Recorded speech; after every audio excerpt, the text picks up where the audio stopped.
Gündüzünüz hayırlı hürmetli adamlar.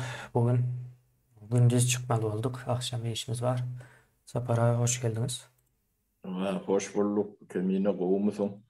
İyileşler Ha, selamun aleyküm. Buyur Kemine. Bu neyme vurun edeli. Sapara bugün aklın milleti näme deyip aklın milletini gözleýäs. Birazra dünýäni nemedeli. Şekillendireli diýeýin O Türkmenlerimizin daha şu oluyor çerci aklında. oluyor. Akan bu olay mı? Kemine. Şonýalmyka? Amerikalmyka ýa?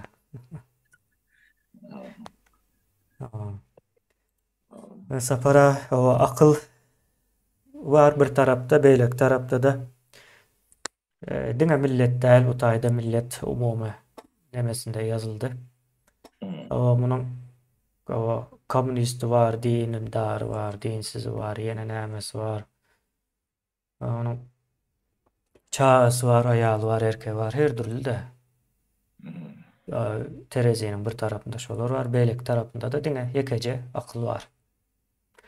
Görülýän zat şol, ýani aklyň ýoly bir diýil ýani, şol bolmaly-da. Şo arada gürrüň edel, men bir mysal bereýin Saparaga.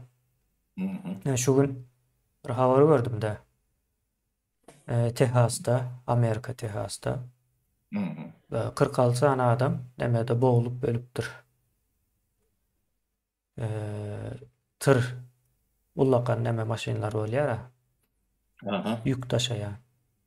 Şo taýda o nämedir bir sebäp bilen maşin ýa bozulupdyr ýa bir zat bolupdyr ýolda. İçinde 46 sanysy ölüpdür. O Göçmen, göçmen mi olur? hava Meksika'dan geçenlermiş. Yani şu gün geçip baba yani Amerikan nemesine giren olmalı. Meksika yakın diyorlar. Son aşağında komentarya yazıptır da biri. Diye şunun yalık diye riski el alıp diye bizim yurdumuza yaşamana gelmek manisi näme deyip soraptır da. Son benim akıl olmayacağı belli. Manisi yaşayan şunun diyen de. O da ne? Sapara Türkmenler olsun başka ösmedik yurtlar var da. Ösmedik yurtlara o nämçin ösöňok diýip sorasaň Amerikany ya ýene bir ösen yurtlar günäkärliği umuman aýdaly. Ösen yurtlar, ösmedik yurtlar, ösen yurtlar günäkärliğler ösmedikleri üçin. Soň ýöne beýlek tarapdanam şo ösen yurtlara nädibem bolsa da geçecek de ýa-ni ölüm ýa-ni gark bolup ölýänler haýsy ýa-ni ýalak maşynyň içinde galyp ölýänleri ýa-da ýolda taýlanyp öldürilýänler şu göç nemesinde ölýänleriň sany gaty köp bolmalykän aýdylanyp ýöne şu ýyl dünýäde 100 milyon göçmen problemasyny bardy aýdylýar. Gaty ullakan bir muktar. Şonuň ýaly Sapara bu hemme ýerde görüp bolýar da nemäni. O aklyň bolan ýerinde ýaşaýyş nähili, şu akylsyz bolsa da şonu isleýär. Ýöne akylsyzlaryň diýip aýdaýyn. Akylsyz diýip aýtjak näme goşadyrnak içinde düşünipli bolar ýaly. Öz ýurduny o düzeltmeň ýerine şo riski alyp gidýär de sen o taýa baran soňa bir üýtgeşik bir durmuş garaşanok ýa tabakçana ýa dil bilen okda ýa dil problemaň bar. Ýa kulturasy başga, hemme zat başga, iýçkisi näçeli başga bolýar da. O şon ýaly problemalarna göz öňüne tutup gidýän ýaşajak durmuşyň ama o beýleki ýurtdana öz çykpaýdan ýurdundan gowudur da ýöne. Baryp ýaşan wagtyň sen olaryň iň aşaky gatlagynda bolýar. Iň azyna ilk başlarda bolýar. Ömrüm geçýärdi. Ömrüň hem geçýär o bir Ýewropada kän içine almaýar, Ýewropa jemgyýetleri öz içine almaýar. Amerika ýene de birazrak alýan bolup biler. Şonuň ýaly bir problemalar bar. Şu arada vurun edeli Kemine. Owa şu taýdan mysal berjek boldum. Sağ ol Kemine. Yine Türkmenistan şu an neyle yaşıyor? Yartından uğrağdaşında o içindekiler ömür. Adam yalak yaşaya değil tek kat yalaşar. O öyle değil. O yaşayanın madr olun. O 1% yarım %'dir. O maylumdan var. Yaratı yerisi. Ödüm adel dünyada 3. 4. 5. Bilyen sıralarda geçiyor. O gariplikten bu bedbahtçılığı gelmedi Türkmen. Ya pul gerçi diyten var biliyor. O bizine Türkmenistan'ın potansiyelini analiz edildiğinde 12-13 trilyon yani tatbik edilen nafatlarının öğrenmesi şonçağı da su kubahaları bile 12-13 trilyon dolar. Şunun içinde çıkarılanlara var 3-4 trilyon diyeli yönü Türkmenistan'a o tingen vardır. O kendi rolün yönü akıllı sindirilmedik zat o teydatından delilken oluyor da. Şunun için baylık, neft, gaz ya da yer astı başka madallar vardır, baylıklar vardır, altın, brilliant, uran, ne oldu. Şolong cemi kevatlarda kendi olmağına karamadan bir halkı katı garip edip bilendir, gedaylaştırıp bilendir ve tarihin nemeti bunu yeryüzüne çiğdüğün bilendir. Ne Türkmen'in nemeti katı şunu böyle kurulmuş haldir. Sebebi bir nemeler var da ne dünyada içine getiriyorsan ünferilen nokta. Yeşiretin, yani bolçuluğun esas kaynağı, yani çeşmeti, iktisadiyet biliyede. Öyle mi? Burada öndürüp demek olayan dağıtları. Öncülüğü, kapital iktisadiyet.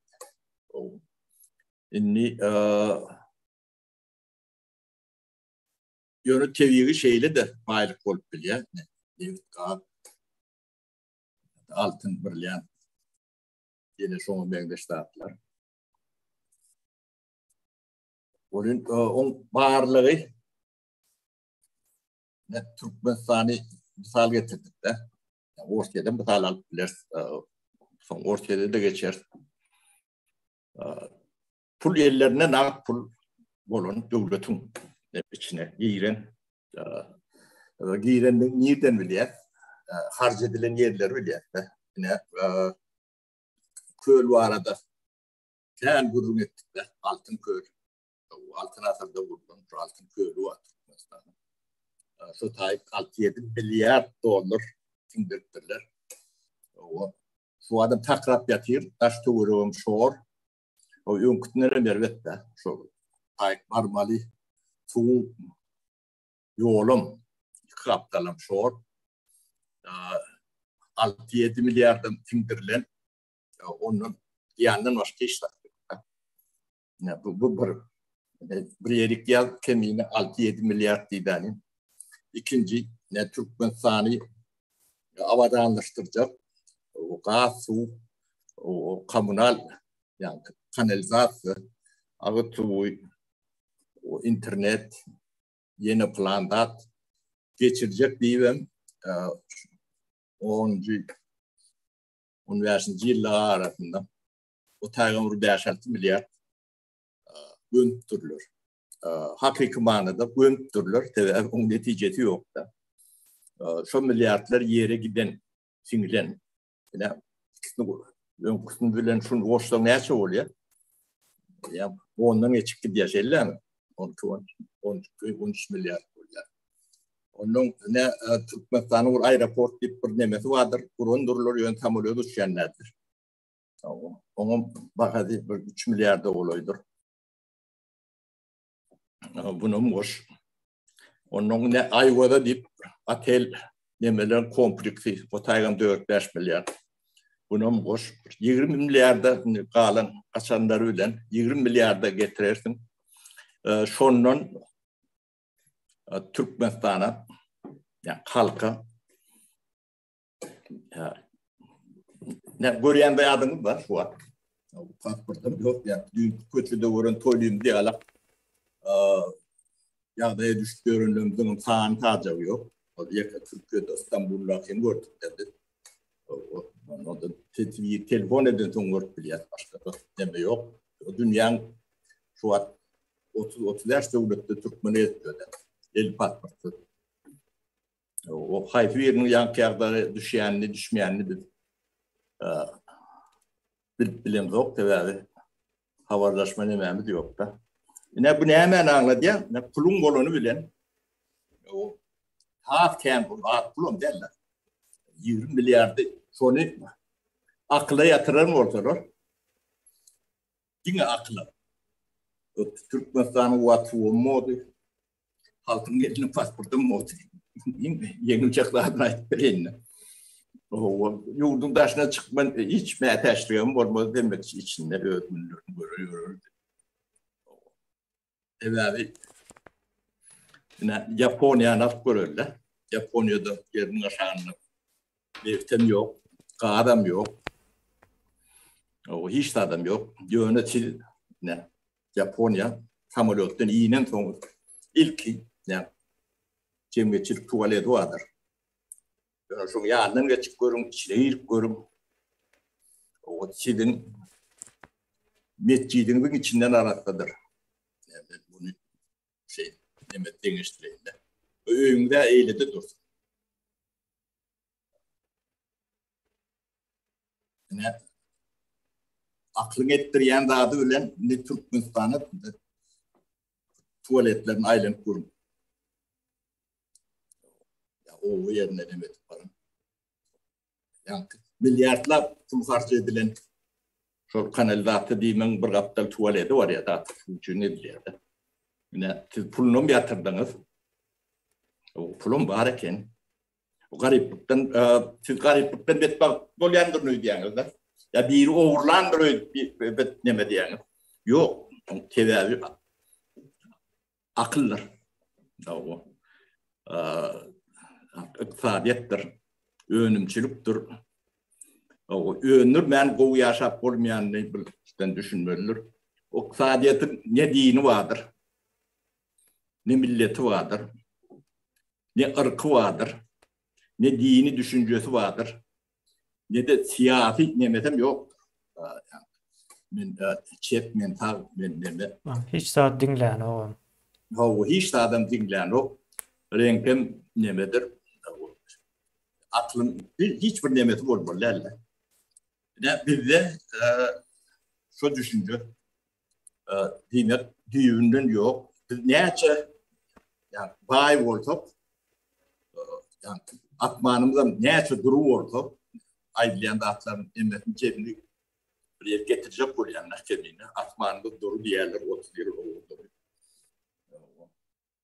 Yarattığı bağlığımız kendi diğerler kendi.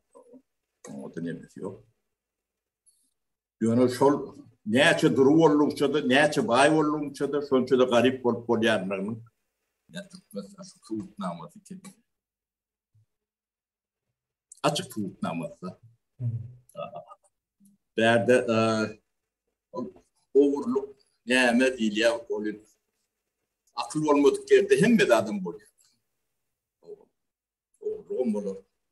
Korrupsiya da olur. Beylikli adam olur. Yani akla pul yatırmadan o terfini işleyendir. Yani atmanın duru olanı şu Türkmenistan'ın ki alıp duru atman hakikaten köp yerlerde yok olma mümkün de. Evet, Sovet toyunda en açık aeroport Aşgabat aeroportu. Başka yerde ömür, tuman, yine bir zatlar bolyadı. Yağmur, yağın. Aşkıvadın nemeti açık. Japonya asmani Aşkıvadın Türkmenistan'ın kıdın kendi açık değiller. Yok bir nemesem yok. Bir düz Yok. toprağım yok. O dağlık. Ýa kiçik. Ne bizim betbarçılığın sebebi şu asmanın zorluğu olaymış netice çıkır. Oluyor. Gariplığın sebebi nefsinin karnını kendi. Bu da şu nemeti. Ne bu değişme yönü. İnni bu hayfı okun yani arbitan başından ayrılıyor diyende ortaya dalarlar. Ne üçlü dünyada ikinci armiyeti vardı o diyeler. O kötü boşluklar içinde olmalı.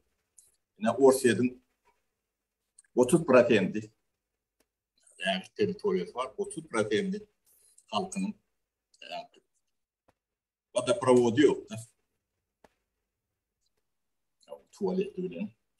Gördüm. Türkmen'e evet kalanlar bir de tuvaleti yani kullanmalığını öğreden millet dik geliyor da. Nerede tercih etmeliğini. Üstünden gülmek için aydiyan olmalı yürüyütü.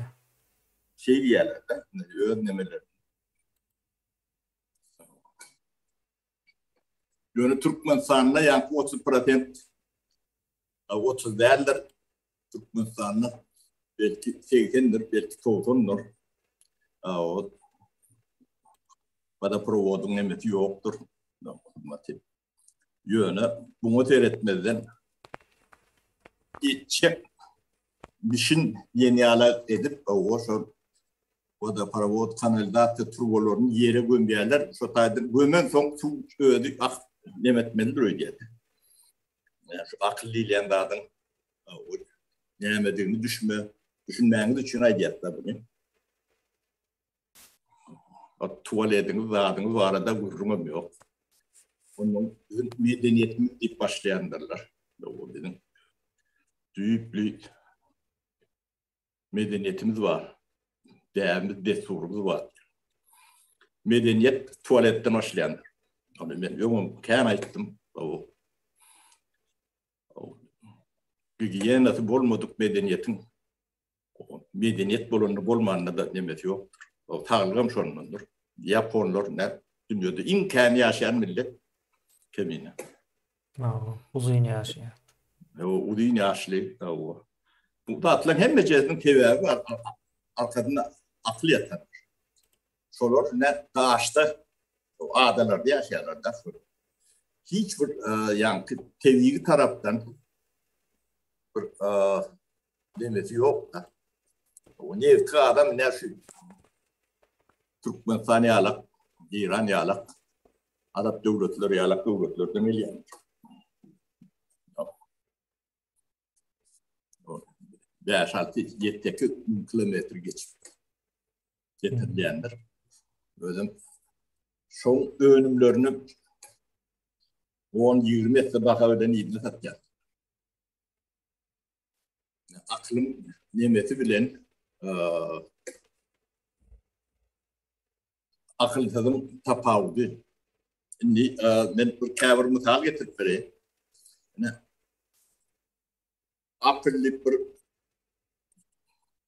firma vardır. Hem de bilen. iPhone telefonlar öndürüyen. Telefonlar. Bizim ayarlarımız iPhone stapelli koyunup gelirler. iPhone Mehmet büyük firma. Bakadi 2,8 trilyon şun kadar bakar. 2,8 trilyon. Ne aşağıda işleyen şutayda. Ne aşağıda oylap taptı. Kimler oylap taptı. Bir tane arsınız oluyor. Yani. Az. Aşkıvadın bir aşkıvadın değil. Yok kata az olmalı men. Bu suyun robotundan kendindir abi demesi. Az. Bunu başlayan adamlar bir elin Ders varmandan kendiler. Buradan başladı. Şimdi Türkiye bizim variant devletlerimizin biri, yani Türkiye devletlerimizin de en lideri, en demeti, ulti, o bizim buyururlar çaknemlerdir. Türkiye'nin şu anki borsası yerde değişti. Ehli 500 tane şirketin yerini alın. Şu 2,10 trilyonu yeter mi? Yo, dinge ol değil, sapara WhatsApp var ya, WhatsApp ulun ya. Bu WhatsApp'ın Şol Türkiye'deki en ulu 5 firmanın üstünde yani kımmat deyip aydiyattılar. En ulu 5 firma. Türk Hava Yolları hem şunun içinde. Benim bir WhatsApp var. Türk Hava Yolları'ndan has ulu nemesi. Şimdi WhatsApp'ı alıp görmeden bu veriyendir herifin. Ha. Gördün mü? Ne aklın ettiriyen daha sana muht verende de fırgadan biliyordu. Dünya muht verendir. WhatsApp'ta hiç tölov yoktur. Ha. Tölov başka yerinden. Şunun içine giyilen de reklamlardan, yeni vırdatlardan alyandır. O 5 milyarda adamın şunun nimetini O kullanıyor. Rusya neler alı? Güçlü. O dünyada ikinci yeni hırzat deyip aydılayan nemeler vardı. Yani Rusya'nın hemen nemesi uruş başlamanka 1,8 trilyontu. 1,8 trilyon deyip aydayın sapara kıyaladı. Diyankı Apple var. Apple ya, iPhone telefonlarımız var ya, kompüterler var, telefon, yeni böyle zatlar var. Bu 2,8 trilyon doğru değil mi? Doğru. Aklın nimeti ben de yankı ettim. Bir iPhone ya bir telefon öndüren firma Rusya'dan has bay. Olam Amerika'daki bir yüzlerce, münglerce firmanın birce şunu yal firma kan yani. Yok korku en ulu firmaların 10 tanenin içinde değildir. WhatsApp'a mutabı için 10 yüzce geçti.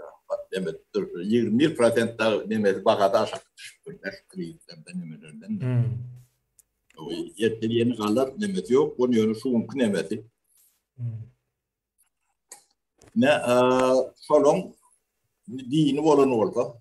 Şunu gözümde tutup görüyoruz kendine. Siyasi lideri olan orada. Adam sadalaştırır bunu. Biden'ı siyasi lider edeli. Amerika gönü çökaymeli. Çöküp başlamalı birinci yıldan. Şu demelen şu atki taknadaki en akıllı liderlerin o ondunu içinden en akıllısını seçip alıp yani konkurs edip şu firmanın başına getirden ertesi çök yaşadım. Her bir çok.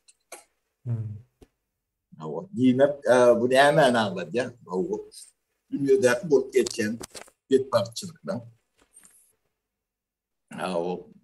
Ya da çeyakliliğin, sınırlılığın, demelerinin siyasetçiler dünyanın yönetiyen orada. Değil mi? Tevekküllerin soruları oldu. Tevekkül WhatsApp'ın içinde, Apple'ın içinde siyasetçi yok. Volunum değil. İki koşmak, iki dendir 4 diye bular. Hem mi öyle? Yönü siyasetçiler diye men diye iki koşmak ikiyini 5 edip verecek diye de. Şu taydan başlıyor problemler. Şimdi bizim denememizde Müslüman demetine giriyette. İslam'da Müslüman o değil. Elhamdülillah Müslüman o. Yönü öndürmen işreti yetip bolyan mı? Cennete gidip bolyan olaymasak onun bilem yok. O tayda ağrıyordunda cennet var yerler. Yok gitmeyeceğim hem garanti eder. O da garanti değil. Bu lokanda bilinen nokta devel. Bak iyiliğine dönün yok. Şimdi derleyen sözlerin hem beceti o dünyada Bu dünyada görmüyorum. Ben o dünyada o yaşar. Son bilen bu dünyanı görgü gıda içinde geçirmeli oluyor. Yetat nemeti. Yani akıl bedi baylığa yetirer bilen bir yörülü düşünce yok da. Cennete ne plan mı olan diye netten buraya diye ne alarak demeler bilen gidiyor da. On yakı Müslüman nel, yung beylek dinlerim pişe düşü. Din bir tiyadatın bir formatı alak var, o halkı idaret için kullanılıyor da. O yerlerim deme yerlerim bolta badır deme drol yönü kidin adam yalak yaşamağınız için. Bir de öndür ben yaşak olmayanını düşünməyiniz için aidiyatta bu dağıtları. Dine de karşı yerimden yok. Taraftar yerimden yok. Yönü. Akılın dini yok. Şunu zaten açık biliyet. Akılın milletem yok. Arkam yok. Ne Türkmen ne elimde ne ahalli, ne daşoğullu, ne levaplı, ne yemreli. Tireden yok da. Çok plan yerli, değmeli, bir porsiye nimet göründür vardır. Şolar için aygenle. Akıl öğrendik olmayanlar. Bunu öğrenmedim. Onun bunu yarım öğrendim. Türkmenistan'da 50 diplomlu soğutsuz adamlar tane katı kendine. Yeka Türkmenistan'dan Sovyet nimetine şol yağday var yönü son ingervedi Türkmenistan orkaldı da tebe onu siyasi nimet için uğranılıyor da. Onu baştan o çağa doğunna Türkmenin bir genetik adına bir entek alım bunu bilen ok bilyanım orada çalabiliyor bilen yok yönü eştiğer yönü tarihin görküleyen dağdı göçebe milletler Türkmenin çok içine gidiyor o zaman ulu nimetinden biri olmalılar. Şular dünyanın sivilizasyonunun rezervi değil geçede tarihi nemelerde yani şu nemeni okudum şu atlan düğünü açıda Lev Gumilov diye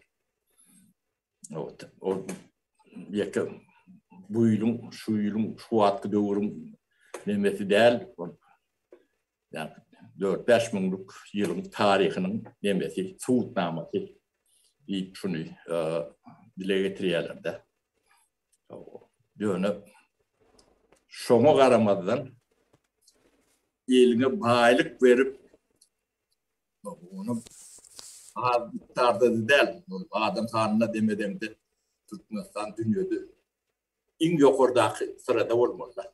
Yani halkın kanına böyle oldu. Katarın vatarını geçiyen hem becetinin geçmeli. Yönü şunu katı ulubet bakçılıklı, o ağaç, yalan ağaç, o daha içinde yaşap olur yalak yağda getirip bilen nimetini urkudu. Bunun cehalet getiriyendir. Başka iş tatlar. O cehaletin başında tiyatatçılar vardır. Onun aşağıda katı kuvvetçilerdir. Siz yani başınızda hiç kim yok olun orada. Bu yağda yetmeyen. Başınızda hiç kim olmayanla da siz ne taşıcı yurdunda şunun eline pasport olmalı deyip şurada meselelerini çözüp bilirdim. İtlerinin adını çözüp bilirdi. Yani sizin tiyatı nemeniz çözüp bilirler. Kimdir? Yani cahillik Mehmet'in bedbahtçılığının nihemediğini düşünün. Yani şu an mesela için Ukrayna'da urşidik görünür. Şu urşi yani bilim bileyen, yani halkı duydurulan, halkara terörist toporlar tarafından alıp barınayan IŞİD deydi, Al-Kaide deydi, ya da yine de şoňa meňdeş terör grupları vardı. Şolar başladı. Yok. Siyasetçi başladı. O siyasetçinin adını mı diye. Volodya. Orta Vladimir diye. Orta Vladimir diye. Ben yaştaşım 7 gün menden kiçi. Onu katı oğulayan.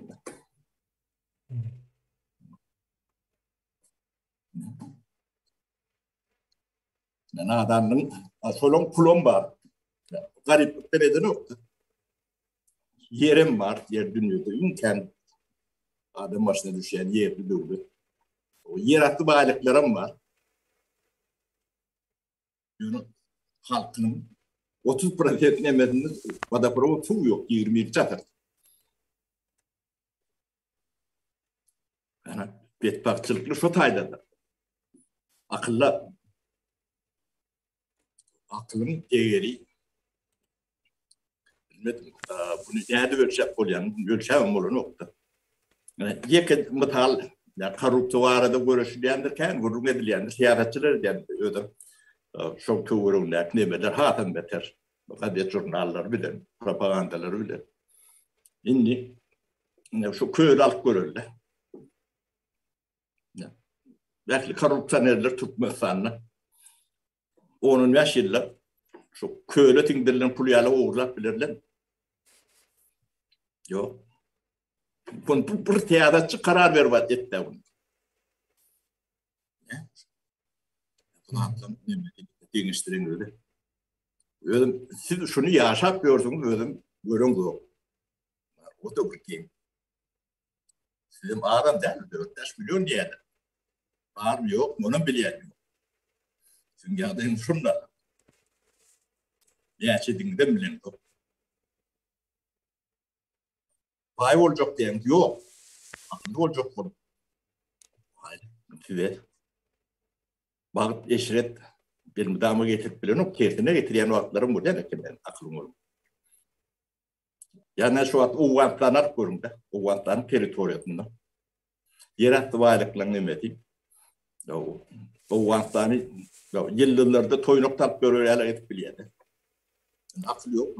Yani şu halk şu tayda bolduğu müddetçe ütkemeye. Problemi halkta. Cehalette. Bunun demesi katı giymiş sapara. Ne yani din vardı, neme vardı dini nemelere çağlarını verenler sonra anam değildir belki. O akıl verdiği işlerini okuyup gönay diyorlar. Benim yerinde de diye mesela bunun üstünde giymiş. Demem var. Tecrübem var. Katı giymiş özem. Aklı o verdi akıl yöremeye deyip gönay diye. O neme yöreye? Pul yöreye. İslendik o din nemesinde pul yöreyendir. Pulun dışında birikkendirler. O beyleki zatları şu pulu çekme için ediyendirler. Yine nemelerin bir usulü var da bunu yörüyte işleyeler. Her kaysının öz bir adam çekiş usulları vardır. Kurtuluş dine bizde bize geliyene name diye adam çekmek yöne. Adam ne çekip çeksem? Türkiye'deki tarikatları gödüğünü getirin. Onun kovuya atlattı kendine. Türkmen'in gömününü. Bu 5 yıldan çıkar, 10 yıldan çıkar. Bu lokal problemi çıkarıyor. Yemedi programı şu problemi. Sizin çağlarınız çoğunluğu vardır. Türkiye'de şu an Türkmen'in 50-60% yerdir. Adır kendir. Onun kanuni resmileme yörüden o. Yönü tak çenediliyede. Ne şolun çağlarını ya da yaş başına Türkiye'ye yeten yaşlar vardır. Şolori yani tarikatlar apandırlar. O tarikat demeti yani Türkiye'nin bedbahtçılıklarının büyük demeleri sotaylarda yatanlar. Onu görüyenler yönü görmediği vatalyalar, onun sebepleri var. ve siyasetçiler şolardan yani ses alma nemesi için şunu kullanıyorlar derdi. Din nemeden düğünü teretten katı oluşoktur.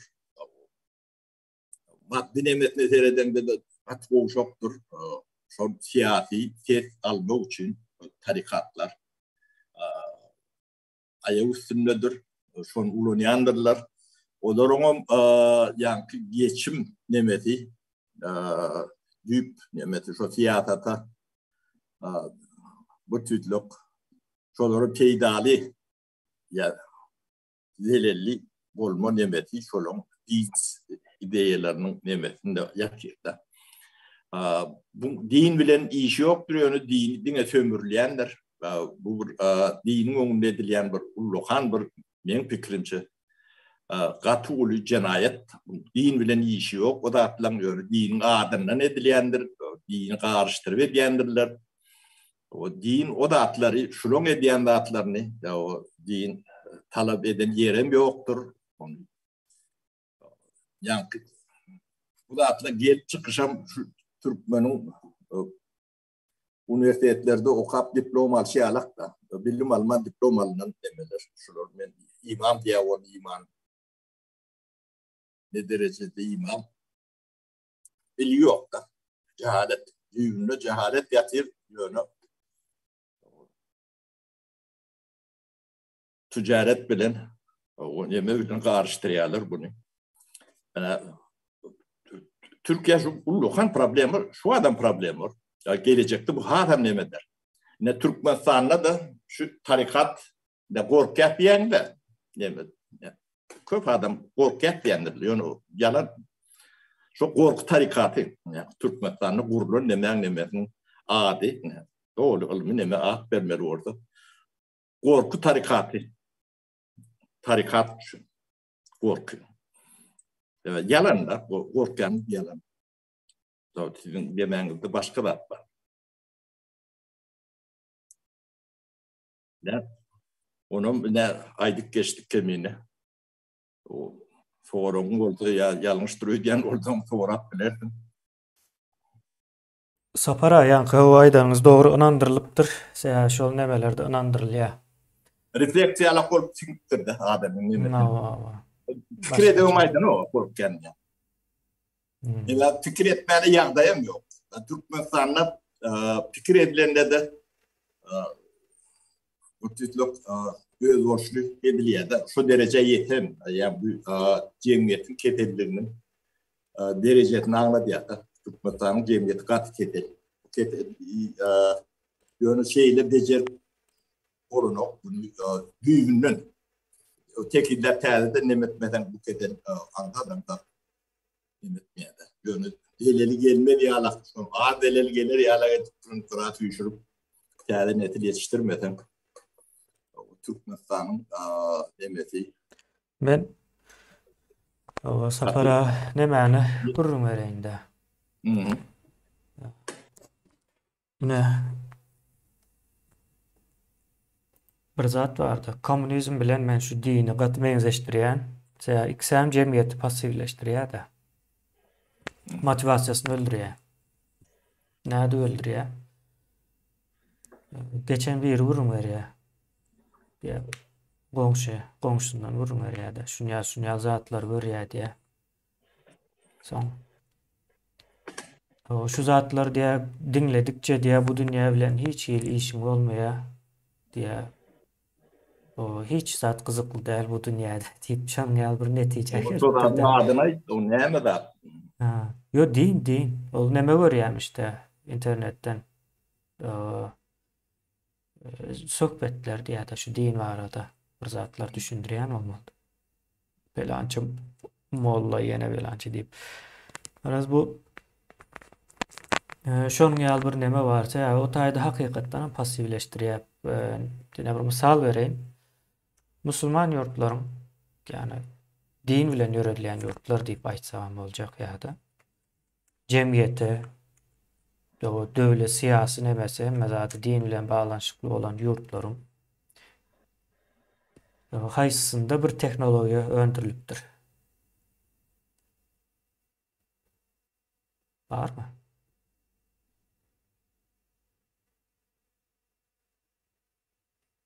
Lekin kini öndürün alıp bulunup bilen orada şu akıllı oldukları dikkat ediyorlar. Şu var. O an Mercedesler, o iPhone'lar. No. Yo, o değil. Yine başka bir zat misal vereyim. Yine e, İspanya, İtalya, Fransa, Anglia. Şu adın sanan 4 yurdum esası. O öňde şu eýneşikler var ya, şuların dizayn edýän yurtlar şolar. Bütün dünyada esası şu 4 yurt edýär. Bütün dünyadan diňe patent arkaly jemleýän puly 500 milliard diýip aýtdylar. Eýneşikden. Diňeje eýneşigiň o dizaynnyň patendi. Eýneşigi satyp däl. Fasonyna näme diýerler? O şonu satyp dünýäden bir ýylda bolmalydyr da. 500 milyard dollar girdeje elde edýärmiş şol ýurtlar. O fatona ne şu ne sebep ne polo diýerde. No. Markan ne dedi? Şuraya alaklar.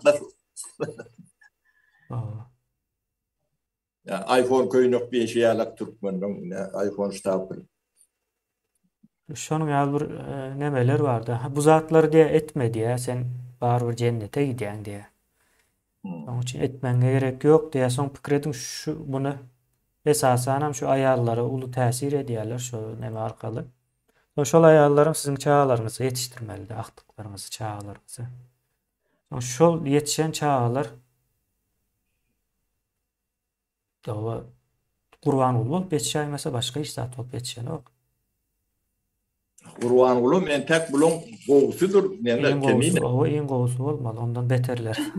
Olmasa da Gurban ulunun hat erwetden tany, Gurban ulunun tanynyň hat kän bolmaly. No. Sebebi 5 milyardy köçe gömüp bilýän boldular. Öňkü awat köçen daýalar. Bulun tany bir ikdeler. No. Ýakly mesela gözüňde getirip görüm. İlleşler mesela 60 ýaşlarny etrap bardyr. Ne şol hertine bir 10-dan 20-den 30-dan 40-dan ýanky alap turwan ýere gömýän adamlar bar. O da tiling o iň towasuz bölüňi beldir. Yani sowatly bölüňinden. Ya da ne demäni aýwada da şu atel kompusy gurup bolýar diýip şonu delillen adamlar bir nemesi bardyr. Ya da Türkmenistan çölünün içinde çok köylü edip bolýar. O şop teýda berýär diýip bilýän adamlar tany bardyr.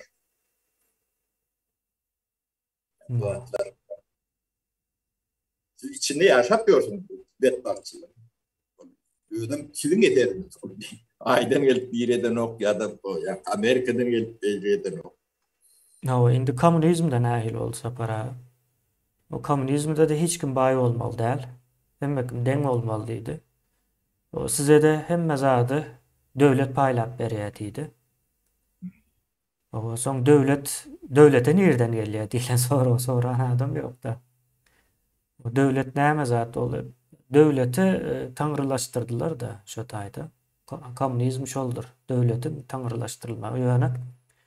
Hakykatda döwlet däl, arkasynda bir komünist Döwletinden o komünistik partiýa, komünistik tarikat diýeli, partiýa da diýmeli. Komünist tarikaty bilýänsinizdir illeşler, ýani bir dini topar nemesine gelýär. Özü bilýändir, içinde gezip göründir. İçine ansatlyk bilen nämäni o daşyndan gelen sokmaýarlar, şonuň ýaly bir zatda. Şonuň ýaly bir nemeti ýöne misal üçin men baý bolmajak bolsam, aýdal bir zatlar öndürüp, onda men o işlemeýän, men performansym düşýär, motivasiýam düşýär. Gerek däl ýani bary maňa baý bolmana ruhsat ýok. Bir zatlar etsem men ýa öldürýärler ýa-da ýok edýärler. Elimden alýarlar. Ceza berýärler. Ol kulaga o sürgün edýärler. Türmelerde çüýreýär. Şonuň ýaly bir nemesi bar. Gatym eňzeşdir ikisi bir-birine. Illeşler şu zatlarda ýalňyşmaly däldir ýoksa näme diýe? Ýine akyldan uzaklaşjak bolsaň million san sebäbi bardyr. O sözün deliller tapýardyrlar. Gaty Aa. büyük o tenonları ýala gedip bilýändirler. Şonuň Gelmek algat. kemi sözün görülüm bağışla bunu sizin kabul etmeğiniz, edip bilmeğiniz üçün görüntü altyapısını dörü diyendirler. Altyapısı baştan çağlar bağından ilk başlangıç okudun başlayanlar. Şu tayda tevivi akıllı, dehinli doğun çağani o dük dayalap o öğretmenin içine talyandılar. Onun yani deyin gerçeğin ton o farmera vattı eden ton kamilleşen ton şol deme içinde oturuyor. Onun çıkıp kaçıp oturup onu on. O ödümüzü taşından terediğim bilen o. Onun gidiyor. Sen son ödüm bir ya da ki yani değerli bir madde yağlak taş tögürümü değerlak gidip baryan. Şu yani gidip ulor gidip baryan da. Yemget. Tabrak gidiyor. Düzelmeýär. Ne demokratiýany gurrun ne diýerler bilen oklar ýöne demokratiýany dol manysyny. Bir söz iki söz bilen düşünüp bolanok. Demokratiýa bir zadyň netijesidir. Nämäniň netijesi? Aklyň netijesidir. Aklyň önüme demokratiýa. Ýöne şunuň ýaly tersten pikir edýärler-de bir. Demokratiýa diýilen zat bir peşkeş ýa-da arman edilýän bir zatmy kan diýip pikir edýärler. Demokratiýany bir yerlerden o tapıp getirse işleýär zat diýilen ýaly düşünje ýok. Demokratiýa bir yerden getirilmeýär. Aklyň önümedir. Aklyň önüme. Aklım oldu ulunu. Yo şo getirip bersen ulanyp bilmeýär şoň üçin aýdýan ol. Aklyň önümi bolmalydyr. O yani getirip berden ulanıp bolmayanlygyny kanalizasiýan geçirip berdiler. Ulanıp bilen oklara. Pulon beripdirler. O pulon beripdirler. Hem bir adam beripdirler. 6 milyard turbalar göp çykypdyrlar. Milyonu kim bilen aýdýar? Bu 6 mi 7 mi 10 mi onu bilýän ýok. Ödüm ýagyp duran pul diýär. Nähile o el peşerpellige nemedipdirler bilemok, görünýär şo pul. Ne şol ýanky kanallarda geçirip gören o oğulları. Japonya'daki cemiyetçilik tuvaletlerini bir yerin koyuyordu. Ne çok işlep bir de şu tay. Şunu aydıklar mı? Döväý meseler. Şundan. Nemelerem hayran galýar ama Ýewropadan baranlarym. Oo. Dünýäniň iň tuvalet bilen gyzyklanýan döwleti Ýaponiýada. Böyle mut, hem merde de mut. Mut edipdirler. Yani mut diýende sapara nämäni düşündürün ol ýa komünist nämesinde düşünilmesin. Salgytlar bilen gurulýar, salgytlar bilen ýöretilýär. Yani sen o islendik wagtyň ulanjak wagtyň pulunu tölemeýände senin salgytlaryňdan düşülýär bu zat. Öň tölen. Öň tölenen bolýar. Eýýär. Şonuň ýaly mut. Soň orslaryň tualetleri bar. Şu iň agyr bir neme de onam türkmen aýtdyrýarlar. Onam türkmen diýende ol samsykrap bolmaly. Bize diye tuvalet getirip diýdi. Ors bizden alıp giden olaýmasyn tuvalet. Neme var ine gurur veren tuvalet getirip diye. 19. asryň soňlaryna neme bilen hem söweşýär Osmanlı döwleti bilen. Orslar. O Rus Osmanlı söweşleri bardyr ýa-da Türkiýede ýaşaýanlar bilýändir. Erzurum taraplary. Karadeniz, Gürcistan taraplarından gelýärdi orslar. Şonda başda Türkiýanyň nemelerine geçen wagtda külbe görýärmişde, kicicek külbe. Olaryň pikir edýänken şu külbeleriň içinde adam bar ýankı Gözçü diýerler-de. Hmm. Gözçü var. Diýip o şo külbelerden gorkýan eken. Soň seretseler tuvalet ekende. Tuvalet ekeni. Tuvaleti birinji gezekine şo ýerlerde görüpdirler. Orslar. 19-njy asyryň soňlarynda Osmanlı bilen söwüşen wagty görüpdir tuvaleti. Kim kime tuvalet görkezipdir. Tuvalet bolýan bolsa da mesele. Ya şo derece özüňi, ýani taryhyny bilip bilmän özüňi pese düşürmek nememe? Şona aýdan türkmenler urmalmy kan diýen. Demek Ağzını kemine gağırma. bu zahirlerin demektir. Yani ortada ortada diyese on nämesi nämesi başka milletlerini on tarihini doğru öwrenen ton açığa çıkan soň bildirýärler. Onu ýygşyrdylar, ýoýdular. Ors diýip şu ortadyň içinde iň az milletin kany belki de Ors'tur. Büyüşürsen 30% diýetmeler. Arasda demesi. Onun şu beýik adamlar diýip atlaryny tanýandyrlar. Pushkin'i çendi. O şolong 90% bir gram Ors kany ýokdur. Turgen'ni çendi. Yani o taýym ýa-ni Ors diýip geçýändirler. Gaty kändir. Şu ýerlerden forumna çendi Ors berdir. Haytin emetine tutayır. Ýöne ýanky dil Ors diýip oturýarlar. Özüm şu Ors bolany äri ýanky Ukraina bilen Ukrain dili bilen nimesi bardyr. Sürtüşmedi. Şo dili yitirmek üçin edilen tarihi bir küç ýerlere diýendir. Millet bolan bolsa şo millet bolmaly. Ors diýip millet hem ýok. Näşe ýok. Orsiýet diýip, Russiýa diýip ýurdam ýok. Tartariýa diýip diýär. Bu Moskowia diýip diýär. Bu da atlar bilem de ok net ýanky ona ýörüte diýerler-de. O ýetat dilem şu Ors dili buň üstünde de işläpdirler. Şo dil birleşdirýär. Inni Tatarna seyretdigen men Ors diýip dapdur. O Türkmeniň içinde de kän şu çağalaryna sorasaň käbirlerini. Sen kim diýsen men Ors diýendim, ogur ýendirler. Bu siyasi nemesi ýüwesi.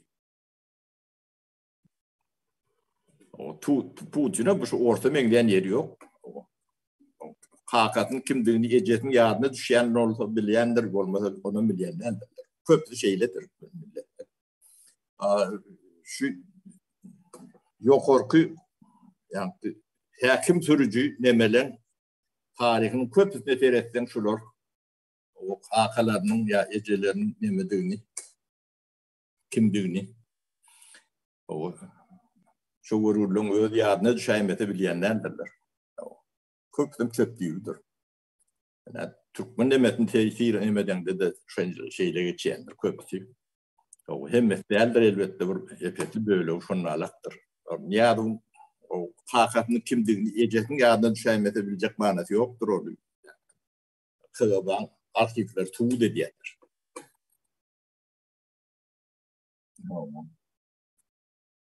O beýlekden kim şonda alakdyr.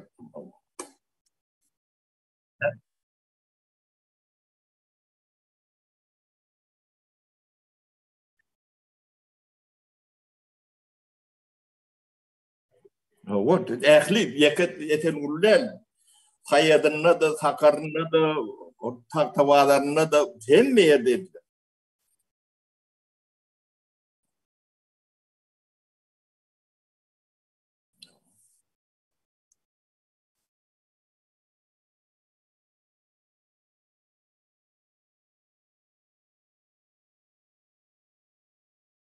Akylyň nemesi şol Şoň üçin bizim milletimiz hem, dinimiz hem, siyasi görüşümüz hem akıllar. Şo akly doğru oturduk bilen soň dinin yerine gelir. Medeniyetin yerine gelir. Oturup biler. Sapara ýa sesim ýapyk gidipdir. Ýa kommentariýany okudum ildeşler şu ekranda duran kommentariýany. Sesim ýapyk bolup etmändirim. Şonuň ýaly ýöne oruslar biziň medeniýetimizi gaty zäherläpdir. Ona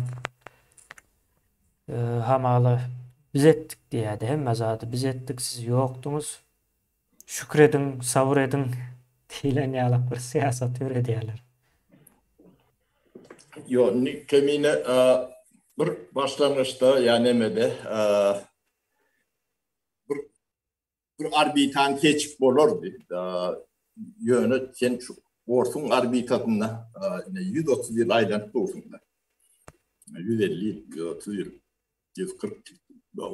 Ömür sonu bilen senin alaraktır. Yetin dereceğin hemen görünüp buradan. Elinde. Şoň üçin biz şu arbitadan büyük götür çıkmalı. Oňa düşman bolmaly ýa dost bolmaly diýilen neme de ýok. Olaýalyk mesele ýok. Sen ýöne arbitaňyz ýa nemäňi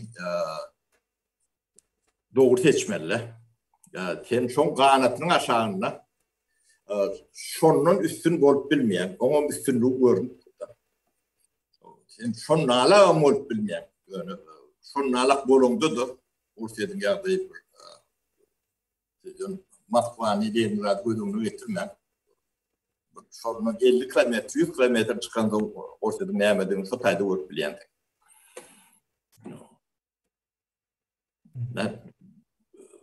Şol ne bizim akıl nemämiz şeylere oturdurmaly. Onuň ýa-ki Sovet demesinde bilim almak mümkün değildir. Onun akabine daha oğulayanlarlar, okudundurlar, bular yankılımı dilde aytıp verirler. Erkinlik arat yine de bolmasa ilim bilim bilgi alıp bolyanlardır. Gayet tam tersine bolyanlar. Şunu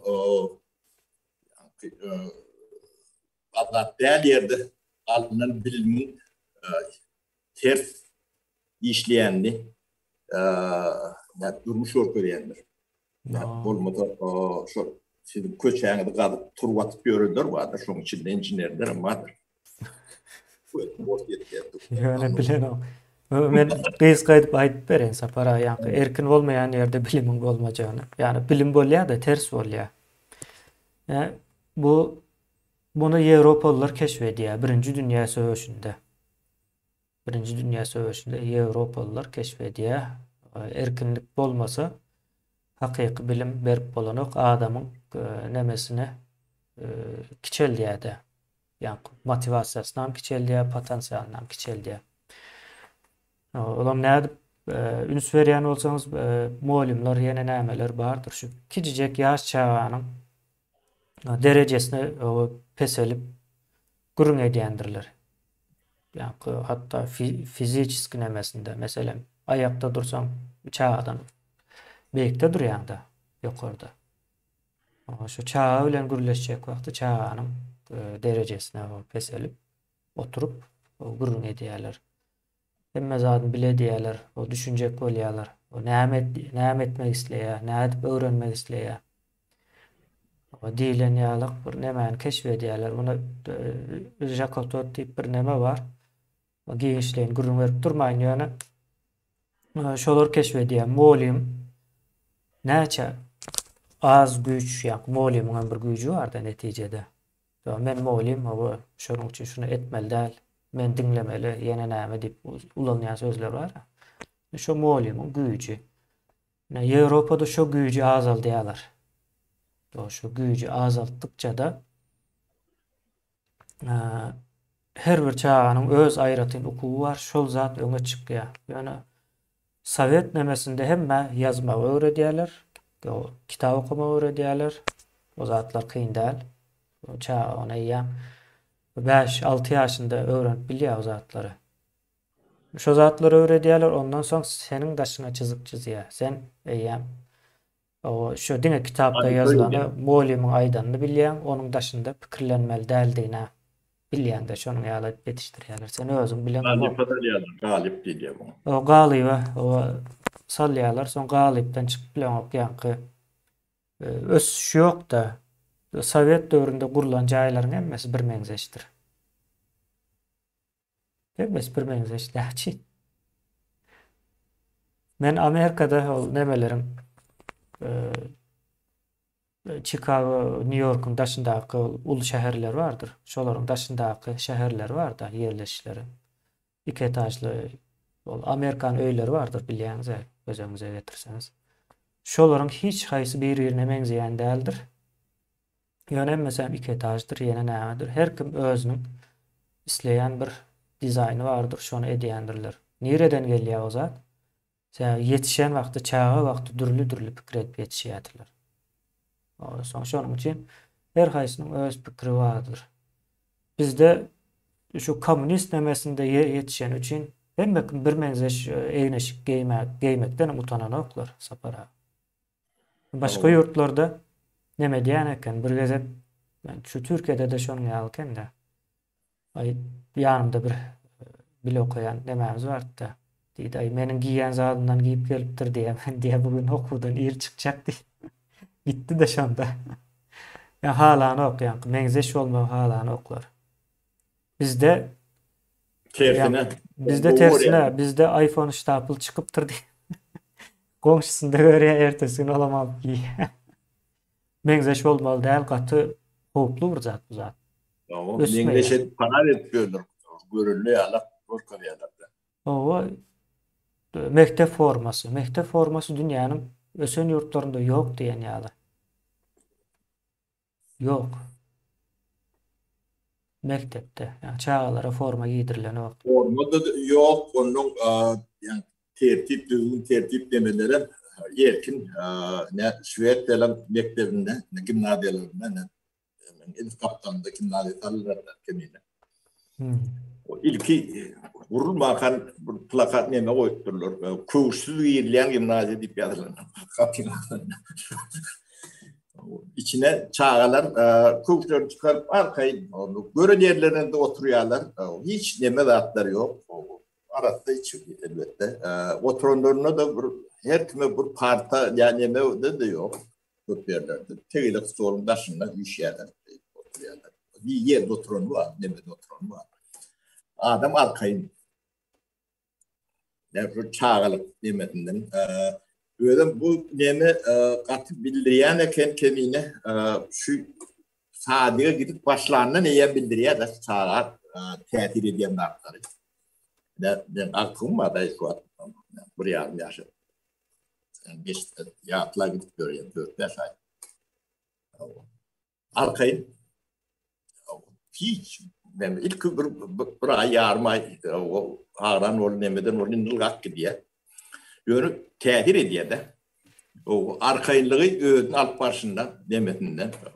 Son dövmesem orada olup geçiyor. Sonu öğüde dövüyor da. Onu demetinden. Ya da demete bir topar taşır utlum kendine şüvette de. Şu öğü varanda yem köyünü son dağda yetişen ya da çöllü yetişen adamlar da. Solar köpütü dövüyen ön kâfi akıl ediyen dövünü. Nesvat 3. 4. generatta yetişen nemeler var da. Şu tayda yabancı olup 1. 2. generatta da nemede şoları ulu firmalar eğen avlak görür. Aliyalar, iş aliyalar. Böyle Türkiye'den kovuyu onlarla İran'dan kendi nemeden okulum. İran nemelerini kendi uçumu. Türk oğlanları kendi orada çağırıyor. Böyle 3. 4. generasyon. Kurtum kendiler. Ya tevavi öy demeti konservatif olsa ülken nokta çağıran demeden olur. O iyem şu ulu firmalar aklı keşfediyor da. Bunun akıl başka da değil. O dini ırkına demetine de tereden olur. ul firmalar ediyen nemeti olur. Şu gimnaziyeden başlayalar da. Yem çoğun içinde adamları var, nemeleri var. Uşya neme diye. Şonu görüp biliyorlar da. Aklın ırkı nemeti yok değil yani nemeti. Yani şu datlar avlat görün firmalar. Şunu hayfi birini alsan Türkmenistan'ın önüm bir hala önüm veriyendir. Mesela şimdi ababa değil ya da dünya hem bir yerinde vardır. Yani diyelim şu elektriğin bu toponomeleri rahatlardır oluyor. Asli Türkmenistan'ın veriyeni önünde kendir. Özbekistan'dan bir yıl sonra ya Türkmenistan'da mektep forma var mı diye. Mektep forma var. O Gatervet Ağrı'daydı. Bilmedim. Özbekistan'da nahil. Özbekistan'da da bar olayması. Postsovet nemetin hem meselesinde yani prezident bolonlarım, deputat bolyanlarım şu sırdan içinde özel geçen adamlar. Onlardan büyük köşklarda karışmadı. Adam değil. Onun emeti çektiler. Onun üstüne de şu internet yani dünya bilgi emetiğini çekli taklayanlar da. Onun ne bildirek şu yani galipten çıkmadığı için ne diyorlar. Başka da düşüneden okurum. Korkudan o tedavi öğüller şu galipin içinde oturuyor. Yani şu postsovet devletlerinin yol başlık atlaklarının hem becesini alın. Sorulardan egzamin alın. Onun erkin yerde yetişen adamlar bilen bir oturup bir diyalog ettik, bir gülleştik. Yerde yaşap yani beynin yani diyenlerin sorunu bilirsin. Sebeplerini fotayda çıkarıp çözerek başlar. Bu da atılan büyüğüne yetmeyen, neyem için betbattığını bilmeyen, akıllı oluptur, şonun için akıllı zatta oluptur, şonun için bilenlerim çıkar içinde. Kurban oluyor, bu erbet, bu eşek, haram, yine burada demet bilirsiniz oluyor. O da sebeptir oluyor, büyük sebeplerdir. On ayrımıyla bunun erbetlerin tanı kendidir. Ya da şunun alaktır. Özbekistan'da yok diye, şu an yok diye, hazır yok deyip yazmış. Yani doğru yola düşüp başlayan yemeti, yani biz çok galipten çıkıp bilsek, yani orta diyen genetik potansiyeli vardır, kodu vardır. Potansiyelin değil mi? Koddur. Hiçbir dünyanın beylikli yollarının hiçbirine pes oturacak demeti yoktur. Tam Rüstem yerleri olmalı mümkün. Yani bilmedim, benim tarihi betbakçılığımız mı ya da başka bir nememi ya da bizim şu din nemetinde Araplaşma nememiz mi? İyimulu ziyanı Araplaşma yani Oruç'tan beter neme şunun ziyanı var. Bizim gelip çıkışımız anardan tarihi neme şu Japonya, Kore'ye, Xitay'a, şu tövürü hat yakından Altaylardan gelenler. Dilimiz o Kore, Xitay diller maşgalasına değişti. Biz şu tarafa çeken orta, Budist olan orta, hat neme olmalı mümkün. Ya olurum Budist değil hazır. Yani dini yok olurum. Ütkeşik. Din akıldır. Şu akıllı din ne için akıllı dinini seçmendirler. Ben çoğuna da hayran şu adamlardan. Yani. Kurvanoğlu misal için diyele ya da Putin diyele. O akıllı din edip sayılar mı? Sayılamıyor. Şunun için. Akıllı adamlar yok. Yok bu dünyada eşret verecek insanın iktisadet aklı bilen görülür yani. O iktisadet sapara hakikat bilen insanın dünyasını birleştiren köprü. Şu iktisadiyeten bolmasa adam zaten başka bir alemde yaşamalı. O bu demet yaktı cahannı bir vaktlayınca yönü cenneti o tarafta olmalı. Şu düşünceni yönetmen oluyor da. O onların cennettedir diyemediler. Bu tayda köpü işlemeli. O berde köpü işlemeli. Şonu ýalypdyr da ol John Calvin. Seyredipdir, görüpdir. Bular diýe günä diýip, owa sogap diýip bir zatlar edýär. Ýöne bu zatlaryň hiç bir tutarly ýeri ýok, tutarykly ýeri ýok diýär-de. Elinden iş gelen ok bularyň. Hiç zat öndürüp bilen ok. Bunun ýaly bolmaýar, bu din ýalňyş diýip hristiýanlyk demesinde aýdýar-da. Soň täzeden otur diýär. Diýär cennete diýär iň köp o elinden iş gelýän, o köp önüm öndürýän diýip pul gazanýan diýip aýtmaýar. Pul sähä soğmaýan ekenler. Diýip bir zat o orta atýar, şonuň ýaly düzeltmeli diýär. Soň kalvinizm diýip bir zat orta çykýar-da. Şolam Ýewropanyň industry näme diýilýär ona? Industrializasiýa diýilýär. Industrializasiýa. O industrializasiýa bolmagynyň o sebäbi hökmünde görülýär şo zatlar. İtici sebäpleri.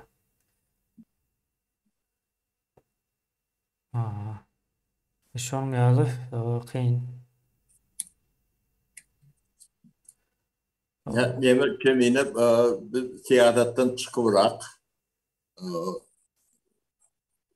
Gurgunge diýär, şuda gowmukan diýen bunu ýürüýte diýär, şu dünýädäki belaweterler agramly öldü, ýa-da tegiri nemelerden galan.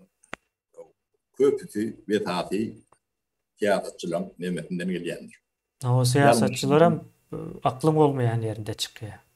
O ýalňyşyndan ýa-da bilkatlaýyn edilmeginden ýa-da bilgisizliginden ýa-da şoňa beňdeş nemelerden gelýär-de. Ýöne akla hyzmat edilýän ýerde o akla faadiýet bolýar-da.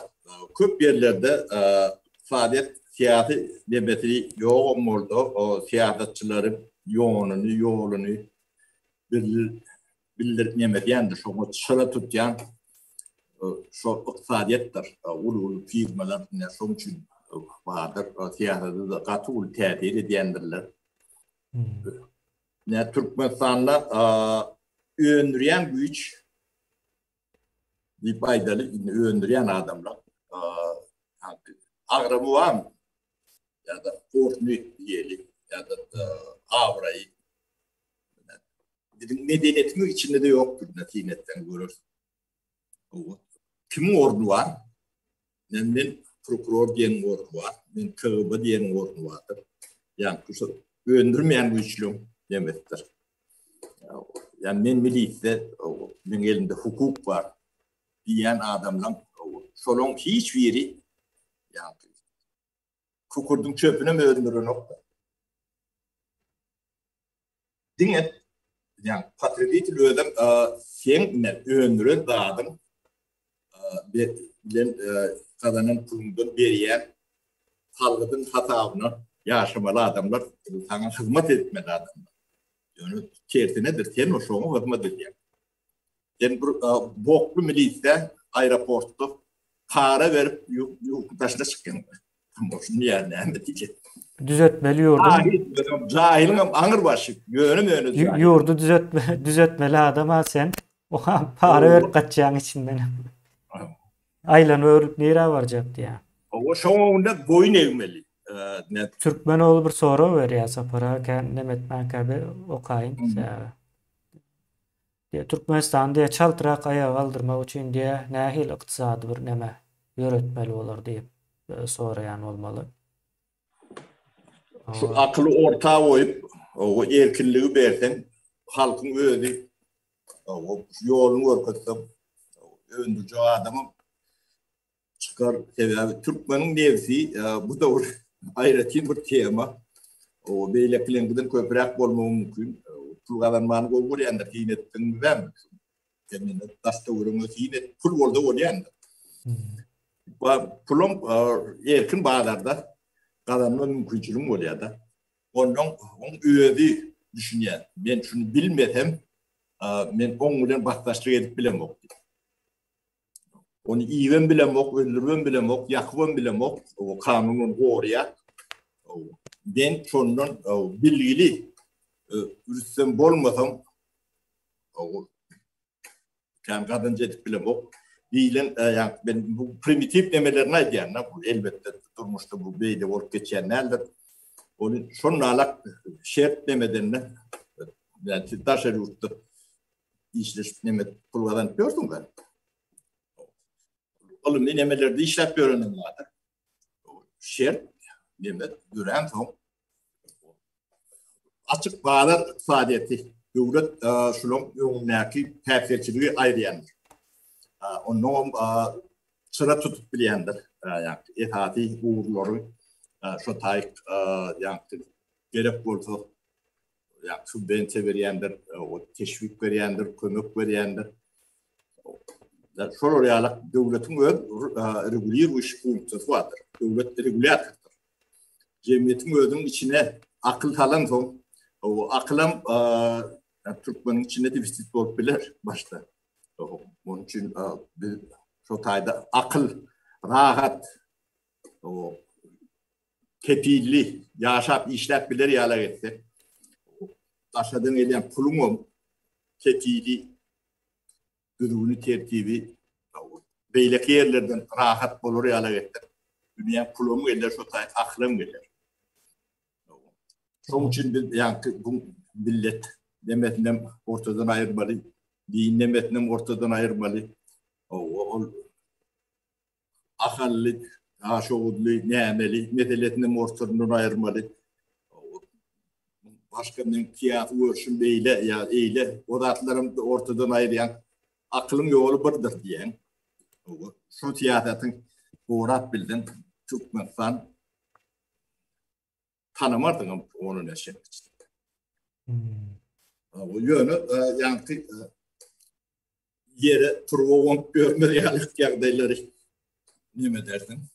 O olmasa bay berende de onun yere oyuncak olsa vermeyelim burada. O sonu yok bunu beyletmeler ilki fuy tırşitli olan mali öğrenmeli. O fuy ilki bir yerden tapmalı, giyilen akıl geliri yana etmeli. O olman turbo oyuncak turban yerin aşağına alayanını düşünmeli de akıl gerekli. Akıl vereceğini bir seviyeye getirem son halkını öğretmeli. Hem de devlet bir Neme benzedi yani Sapar abi. Son doğaman bardı onu. Şu turboların diye gömülenin hemmekin bilye. Su akmacağından bilye diye. Son şolar diye bağırılacak deyip korkuzup prokuror gezip diye onların parı çepleyem işte. Şu turbanı gömenlerden. Son ben bunu bir zade benzettim. Bir yanlış basam ya İspanya ya İtalya'nın bir nemesi karikatür yalık kiçirek nemede. Bir Mario deyip biri var. Banka vurulacak diye de. Pul yok oturuya göre bir 5-6 çağası var. Son ben diye banka uğurlamana karar verdim diye de. Son komşuları beğeniyor, alkışlaya. Son taksi mi, avtobus mu tiyadıma düşen o. Olam alkışlap bankada uğrak var ya. Son polisler bankın ağzında garaş bol, bankın içine sallayalar. Son bankın işleyenleri seyf açıp veriyor. Pul alıyor. Sonra o izaga edişin şoları hemmesine paylap bir kayıtmal kendi. Öyle geliyor yine de azıcık pulu var ya. Diye indi diye banka vurulacak del diye de. Peydası yok diye banka vurulacak deyip. Bizim Türkmenistan şol. akıllı dikeltmeli, akıla şerp öğretmeli. Akıl protayda rahat siyahat edip bilir yalak, işlep bilir yalak. O da kanun değil ya, o kanun. Hem de düşündüğüm bazı saadeti ne o bir Amerikan terörden oylap tapman değil la dünyada bir ünite TV nemesi var çok şertlerin hem becetli ne dersin o hem Amerika'daki işleyen şertlerin yalak o da bunların şert oldu. Yani öyle işte.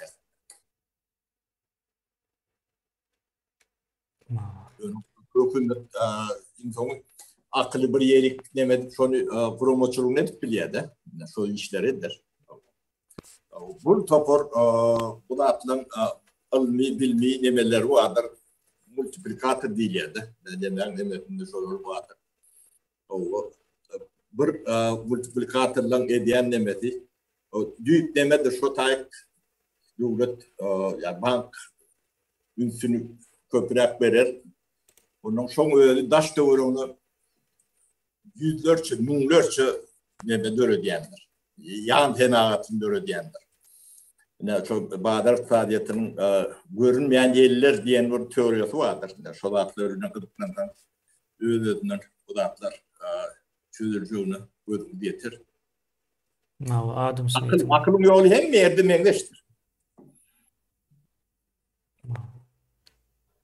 Ýa iki goşmak iki hemme ýerde iki goşmak ikidir.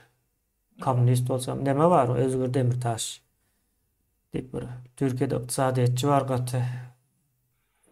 O gaty zehinli oğlan O zehinine hayran olur ýaly. Düşündürip berýär. Hemme kime üçin düşündürýär. Onun bir nemesi var. Bilimin publikalaşdyrylmagy diýilip bir düşünje bardy. Ol ine şonu diýär hem şol bir wagtyň özünde hemme bilýän zatyny köpçüligi düşündirmem ýörenok. Yani olay diýär da şan gowy tarap şol. Diýär bu iki goşmak iki diýär. Sen komünist bolsaňam şol diýär, sosialist bolsaňam, demokrat bolsaňam, dinçi bolsaňam, dinsiz bolsaňam hemme ýerde de iki goşmak iki dendir, dörtdir diýär. Başgaça bolup bilen oksaň sen men pelança o iki goşmak iki dört bolanok diýip aýdyp bilirsiň, şoňa görä de ýolam alyrsyň. Ýarmy ýola çelli belki ýa gelirsiň ýa gelmersiň. İki goşmak ikinin dörtlüğünü görkezýär şo taýda. Şertler. Onun men kän berýän menki 4,5 diýär. Onun halkym şoňa teredip şoňa tes bermeli. Diýlik ýok menki 4,5 da menki 5 bolýar diýär. Siýasatçylaryň oýuny o taýda başlaýar şo taýda. Şu ösmedik cemiyetlerde siyasylar ýa-da liderler öňe çykýar. Allah bolýar-da. Allah bolýar. Ýewropanyň gyýryp beren siýasatçysyny göremzok biz. Näçe ýyldan bäri bular ýa bir zatlar bilmeýärmi-ki bizimkiçe. Yok deme şu gündeme çykýar-da. Hem de zat gündemde yani şu medya ekran neme kendinden neme diýendir. Öňüme alýandyr, düşünjede neme diýendir.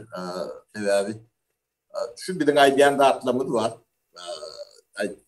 Ýeke individual adamlar akıl ýetirýänler bardyr. Ýöne gündeme çykman soň jemgyýet bunu köpçülik bunu görenok, eşitenok, eşitmeden bu ýok ýalyk da. Yani ýere turup gömülenine näçe geçdi? Yani 10 ýyla geçipdir de. Adamlar. O şonu gören adam, nemeden adam milyonlarça onu yani gündeme çykman soň şo zatlar bolmadyk ýalyk. Türkmen üçün şeyle oluyor da. Ya da ne pasport meselesi var. Şu meseleni çözüp bilmeyen adam hükümet başına yeke tağat oturma hakkı yok da. Şunu görüp bilen o var. Kuday tarafından bu problemi yalan görüyorlar. İç kana var demek. O pasport Kuday tarafından yalan görüyorlar hakikaten. Onun yani devlet derecesinde çözülmeli adam değil. Bu devletin bir gidecek bir pasportunu stol ya sonra mengeş bir kuruluşları oluyor da. O da bir yani beyleki kuruluşun içindeki bir bölümü. Yani o devlet derecesinde yerleri yalaklardan derler. Teknik soru. Yani teknik soru. Onu hiç yani demesi tağın içinde karar alıp çözülüp olmayan da aslında. Görün şu tevabini sorayan yok. Onun tevabini düşündüren adam yok da. Nehme tevabiden şu halkı yani hep gördüm. Bunun tevabı olmalı lan. O dil biliyat, indi biliyat. Korkuyun. Bunun tevabı korkuyun. Olar korkuyor. Olar korkuyor, halk korkuyor. Solar korkuyor. O işin alıp bilmeyenin yani samolyotluğun uçmayanın bir sebebi bu. Olur mu? İyim köp adama Türkiye'de Türkiye'nin yolu açılan o belekler hem hep de bir gezek var deyip yalandan neme diyorlar. Öleceklerim şu yemeğini yayınlayan adamlar şu yalanın üstünü yapmak için kömük veriyorlar. Onun için yani hükümet planı diyet o adamın elinden edilen o tuvura edilir. Son kömekçileri Bolivya'da. Bilmedim, düşündük bilmedik mi kemiğini. No. Akıl orada çözülmeyen dert yoktur. Dünyada neler meseleler çözülündür. Çözün devletleri görüyor, bölgeleri görüyor. Çözüp bilmedikleri oraya değiştirip biliyor. Bu aklın nemesi. Aklın iyinin Çözüyen emesi dengeştirmektir sapara. Aklın logikası dengeştirmektir. Akıl ine şu zat. Doğru dengeştirmektir. Bunu akıl potansiyelli adamım kendir. Burada bir deney verdim. O neme vardı saparayını. Yankı hemen tazeden dengeştirip geçelim son cemliğe verelim. Ne şu din bilen neme diyen kızıklanan cemiyetlerin içinden ne iPhone ne telefon ne bir zat çıkıyor da ama Hindistan'ın o şun içine değiştirip biliyorsun Hindistan'ın köp yer şunu yaldı. Şu zatlar önen okuyan şol cemiyetin içinden bir adam gün vatara doğru gidiyor ya da akıl bilen dolandırılan yurtları gidiyor şu tayda bir zatlar döredi ya hakikattan. Ben seyrediyen de şu Netflix yani kinoları var ya beyleklemeler var. Şu tayda şu döredenlerin köpsü yakın hazır Müslüman yurtlar diyorlar şu an Ortadoğu Arap yurtları. Şu Arap yurtlarından baran adamlar ya da İran Ben yang ababa deyip ayıttım ama bu şirketin adını. Şu CEO'su Pakistanlı. Müslüman. Ne şirlenler yani. Yo bu Başka o şol nemeden o sferadan çıksan ösyan. Çıkmasan sana siyasetçiler ediyor. Biz ne için garip deyip sorasa Amerika diye ya da Angliya deyip görkezeyler. Ben öğrendim diye yok diyem. Yok değil mi ya? Günahkar kim? Günahkarı gözleyeler. Hakikattanım gözleniyor. Emme yerde de. Cahil olsam bir şu zatların sevabını gözleyenler var ya ona yanlış yer görkezeyelerde. Bizde yine Kur'an ulu günahkar değilse ya Kur'an ulu görülüyor. O zaman tayayıp görenlerin içindeki ne adam? Putin'in uğradan akranasının tayağını ip gören adam ağlarım hemmesi. Tek üstüne varan son tek bizim bilmeyen de atlamak kendine çıkar. Şu an şunun kimler gören de atları vardı. Aklımız hayran kaldı. Şon yağlı o günahkar birinci özümüzde özlemeli. Yani günahın değil de sevabı. Sevabını doğru koyup bilen son onun sözüdüne çok koyup bilen adamlar tapar. Şu Orsun bize tuvalet getirip vermeyeceğini akıl getirip bilmeyen olsak bizim de hiç saat çözüp bilmeyiz.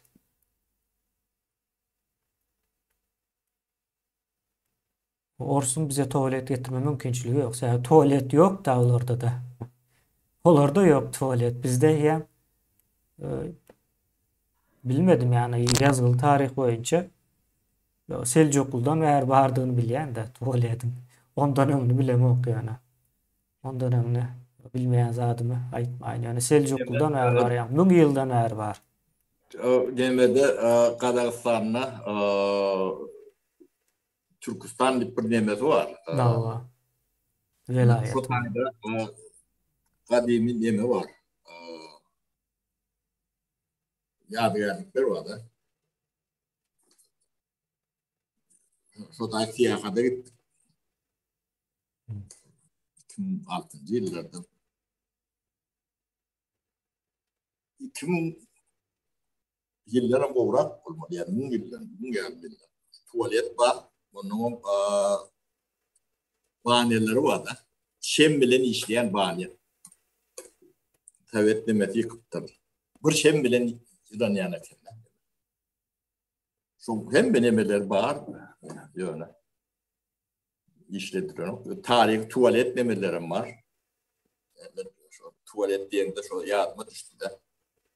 Çimkent oblasında. Hafızlar mihmancılığa çağırdılar sonra. Gittim 2006. yıl. Men tanamok, men tanıyan ekendir. Bir kayıp mihman oldum. Ben sormalıyım. Ne? Tarih nemem. Diyorum bilim yok. Onun tarih mi diyor o dendir. Sinet görün yok mu? Yüzyıldan ken karlı daim yok. Kedek. O medeniyet yok o gidiyorlar. Tarihim yok gidiyorlar. Yani Avrupa'da ya başka bir yerlerde belli değildir. Tarihi. Birleşini o diyendirler, o da demedir. Yani ağırdan gelen ne tutulan yerde protokolun bir demektir. Türkmenistan'da in ormanında Sovyet dövründen kalacak nemeler oluyandır. Tarihin bir saklap olacak nemeler. Sonum yok edendir. Aşvadın içinde. 100 yaşlı. Gerçi Tanakzay tapıp bilersin. Tanakzay vardır. Yoktur. Yok. Hem ondan sonra hasam yıktılar olar. Oo. Yani bu cehaletin etkileyecek demet. Şunlarla rak buluyorlar. Ya da soğusun demet.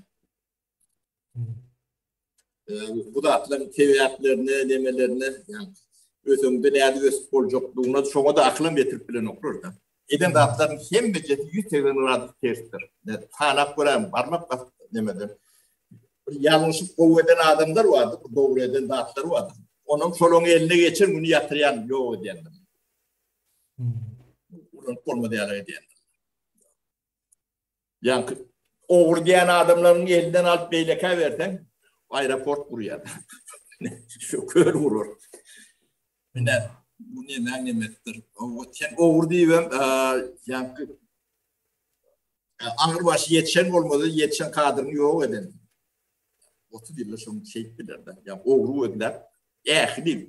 Çala yani kellesi kırdayan şu zaten bir başçık yani. İmormanına yani turbo adamlarına, yere turbo ömenlerine. O bunun ilk turbo olmalı bir adamlar vardı da. Şunu yok ettiler. Son için arkayı turbo olmalı, turbo geçirip biliyorlar. Öyle Suğun yok yerinde bağlıp tutup yerlerinde mi olsa? O yani Dekrova'daki değerli nememizi yalıp, doğusunu yalıp, bağlıp tutup görür da suğu oldu.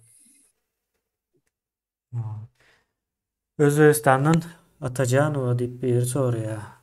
Türkmenistan'a Ağraç'a diye kaçan açılar deyip soruya.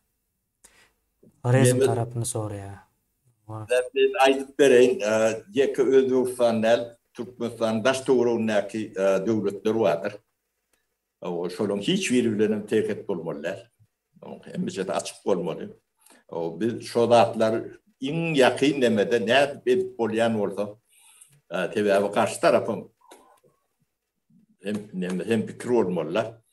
O kişi ne düşünmeli. O ten açan bilen o yapsa o açılık olmuyor da. Öyle aklın düşüncesi terk olmalılar. O gereken der tabii ne o vantan ve İran'a kurdu. Anı tarafında tek büyük Türkmen'in yaşadı. Öyle yeri, tavava yeri. Tarihten Uğan tarafında da şunlar. Özbekistan tarafında da şunlar. Kazakistan tarafında da şunlar. Kötü bir manmışlıktan çıkıyorlar. O taylak birilerden gelen tarihimiz bilir yok. Şu taylak barandı. Ne medenimiz bileyendir. Şu yazıcımız vardır. Böyle Rahim Etenov. manışlaklıdır. Hmm. Ama Atatürk ağasını öğrenemedi. Vurun görevde medyanlarına otuyorumlar. Hmm. Öğrenemedi. Vurun görev.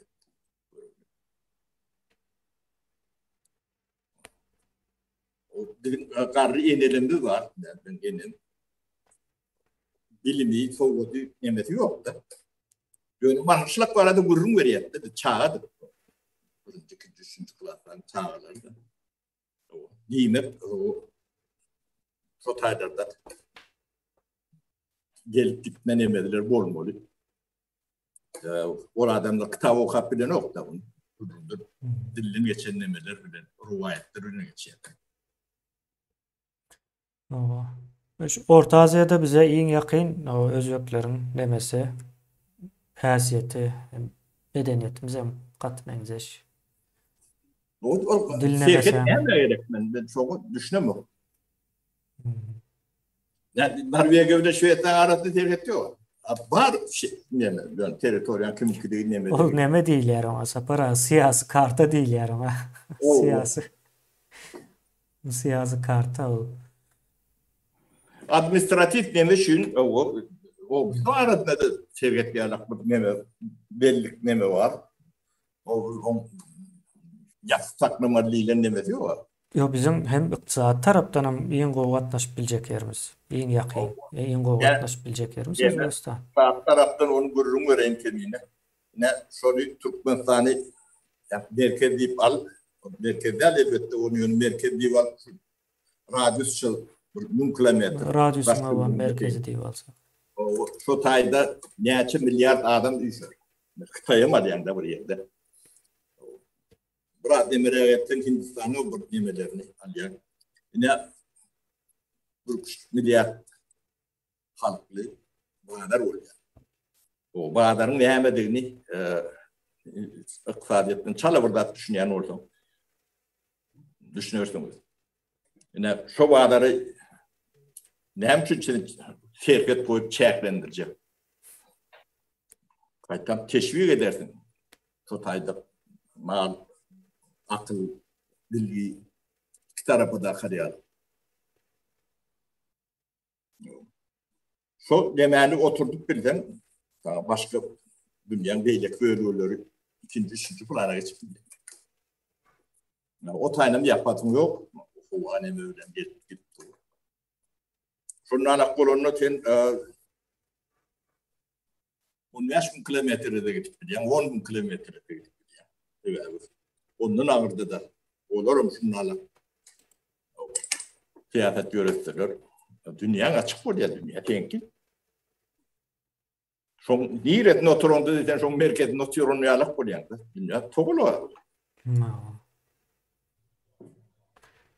Şunyalı. Türkmenistan'a zaran pasport olmanam gidip gelip olur mu diye de bu hazır yok. Hazır mümkün değil yani Türkmenistan'ı yutkansam olur yankı atacağını olsa oraya da. Özbekistan'la. Bolup bilir o son bilen. Yani misal için Türkiye ile Gürcistan arasında Gruzya diyorlar. Pasport yok, pasportsuz gidip geliyorlar. Arkayın girip çıktılar. Kimlik kartla.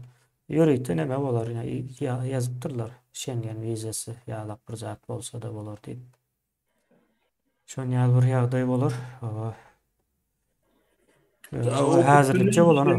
Bunu yankı kanunlar birine yankı zıt denmeli yala etmeliler. Yani onun düzgünlüğü tertibi karşı tarafın kilidim. Deredim o yüzden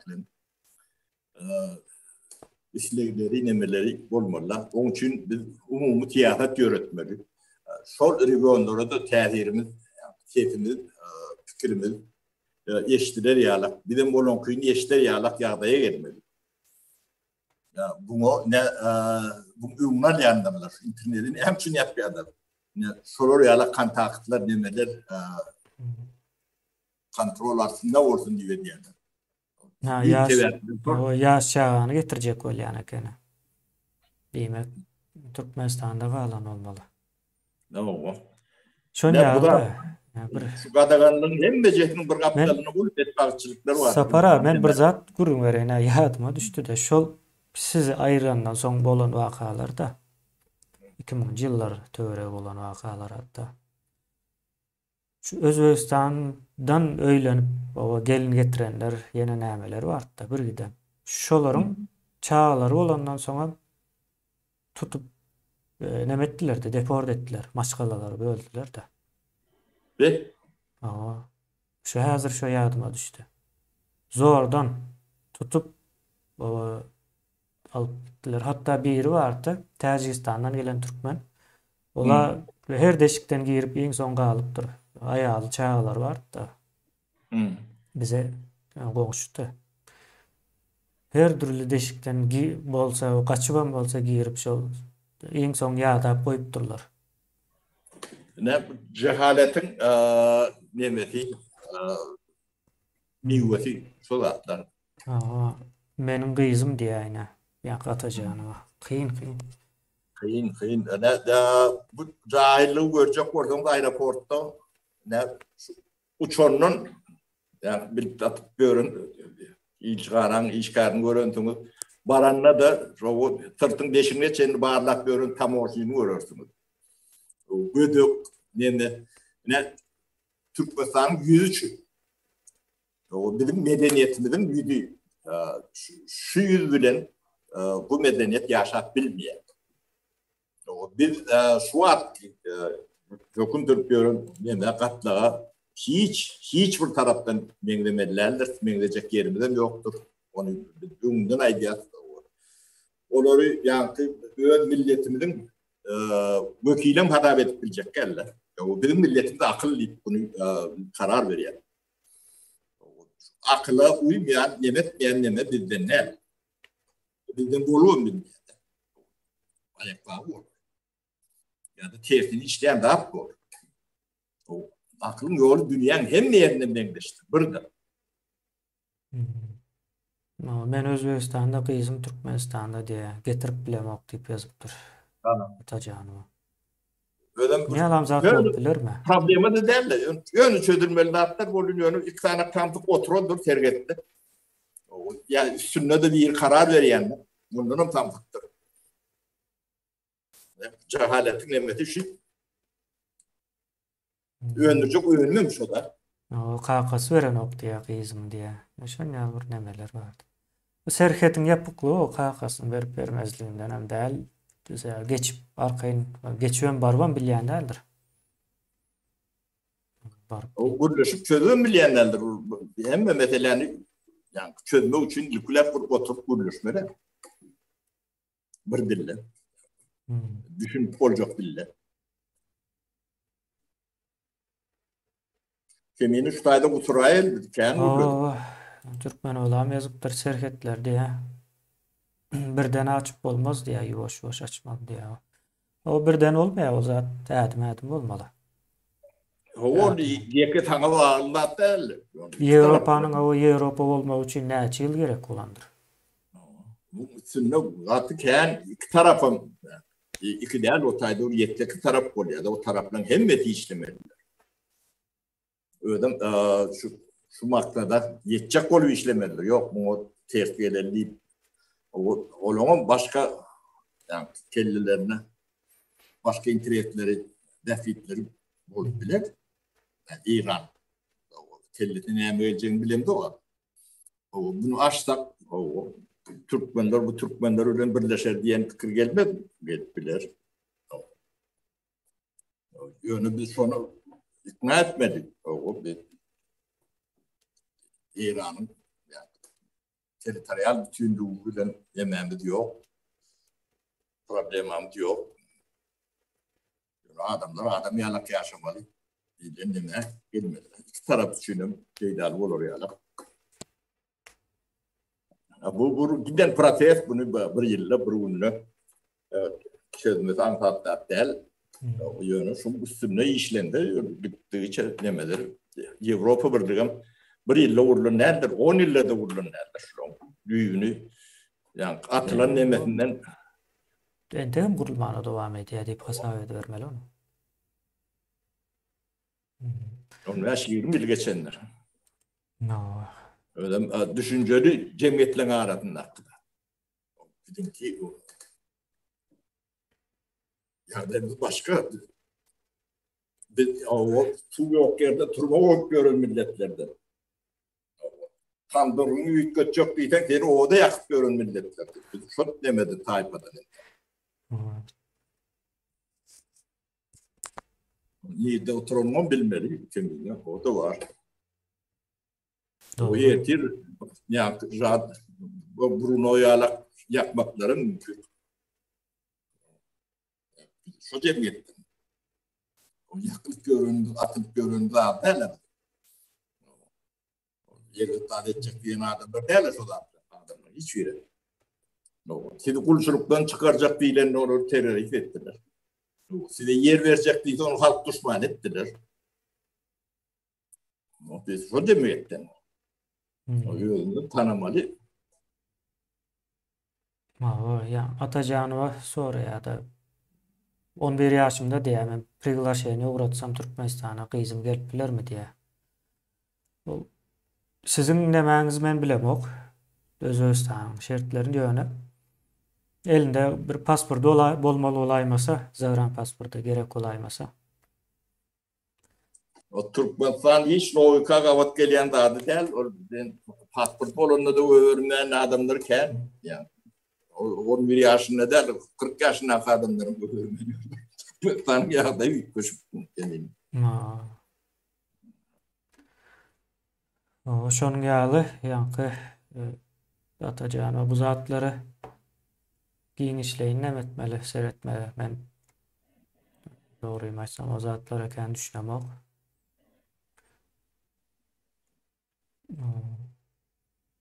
İstesen o tapıp berip biler şu zatları düşünürüp bilecek birine. Telefona jam etsem. Yani hiç ne çok çağa. Enetin yanına göğürlünü. Ne mi oluyor? Yani bunu gündeme getirdik. Belki ödediğinden çözülme o mümkün. Yani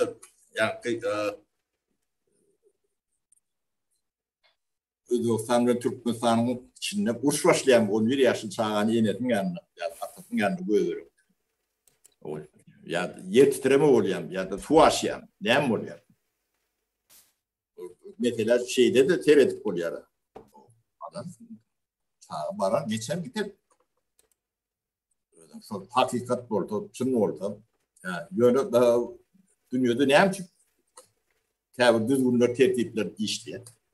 İşlemese bunu tertini olunca adamlar var. Çağa çatçılığı edecekler. Yine sonu memleşler. Yani şu dağıtlar değerleri ortaya çıkan son bu dağıtlar.